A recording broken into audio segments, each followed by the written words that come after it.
उरणला साधे चांगले हॉस्पिटल नाही, चांगली सुविधा नाही, विजेची आणि पिण्याच्या पाण्याची बोंब आहे. असे असताना महागडे शॉप्स, ऑफिसेस, घरे देणाऱ्या त्या प्रोजेक्टची जाहिरातबाजी करणाऱ्या राजकीय पुढाऱ्यांवर उरणकरांनी नाराजी व्यक्त केली आहे. मुंबईपासून दूर असणाऱ्या उरणला महागडे शॉप्स, ऑफिसेस, घर लोकांना परवडतील काय, असा सवाल उरणकरांचा आहे. जे राजकीय पुढारी त्या प्रोजेक्टची जाहिरातबाजी करत आहेत, त्यांची त्या प्रोजेक्टमध्ये हिस्सेदारी आहे काय, असा सवालही उरणकरांचा आहे. कारण या राजकीय पुढाऱ्यांनी अजूनपर्यंत उरणला चांगले मोठे सुसज्ज हॉस्पिटल दिले नाही, खंडित वीज पुरवठ्यावर उपाय योजलेले नाहीत, पिण्याच्या पाण्याची पुरेपूर व्यवस्था केलेली नाही. धूर यांचे प्रदूषण उरणच्या पाचवीलाच पुजलेले आहे. अशा उरणच्या विकासाच्या माध्यमातून राजकीय पुढाऱ्यांनी चेहरा मोहरा बदललेला नाही. ही वस्तुस्थिती असताना एखादा प्रोजेक्ट उरणचा चेहरा मोहरा कसा बदलेल?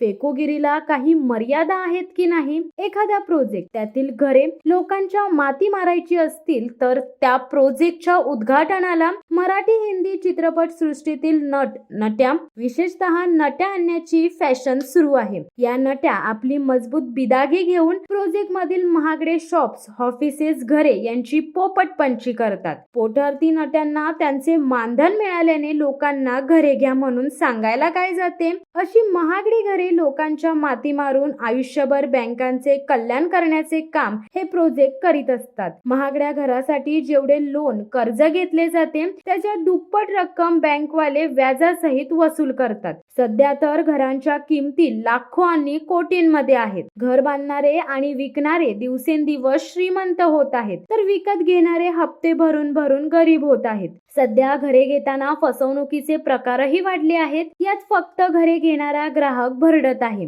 दरम्यान चुकीच्या पद्धतीने पॉवर ऑफ अटर्नीचा वापर करून बोगस कागदपत्रांच्या आधारे त्या उरणमधील प्रोजेक्टला परवानगी देण्यात आली आहे. त्यामुळे हा प्रोजेक्ट भविष्यात कायद्याच्या कचाट्यात अडकून बंद पडण्याची शक्यता आहे, अशी चर्चा सध्या सोशल मीडियावर आहे.